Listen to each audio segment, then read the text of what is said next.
2020 September 18, 20 నుంచి 42 రోజుల పాటు లాక్డౌన్ ప్రకటిస్తే 48వ డివిజన్లో ఒక్క ప్రాణం కూడా పోకుండా కూరగాయలు కిరాణం ఇచ్చిన చేతనైన మేరకు మిమ్మల్ని కాపాడుకోగలిగానే కానీ నా కుటుంబంలో ఉన్నటువంటి పెద్ద దిక్కైన మా అన్నయ్య 2020లో చనిపోయాడు. ఆ తర్వాత 2021లో రెండో అన్నయ్య చనిపోయాడు. ఈ ప్రాంతంలో తోట కుటుంబం అనేది గొంతుల ప్రాణం ఉన్నంత వరకు ఈ ప్రాంత ప్రజల్ని మా సైన్యాన్ని చూస్తే బతుకుతారు తప్ప సొంత ఆస్తులు సంపాదించాలనే కోరికలు నాకు లేవు.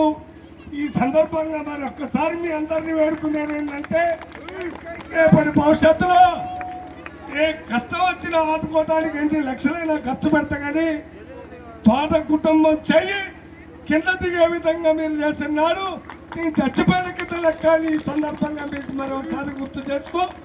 మీ అందరూ ఈ కార్యక్రమాన్ని ఇంత జయప్రదం చేసినందుకు పేరు పేరున శిరసు నుంచి మీ అందరు ఆడబిడ్డలకి అన్నదమ్ములందరికీ మరొకసారి నమస్కారాలు తెలియజేస్తూ కేసీఆర్ గారి జయంతి సందర్భంగా అందరి కార్యక్రమాలు జై తెలంగాణ.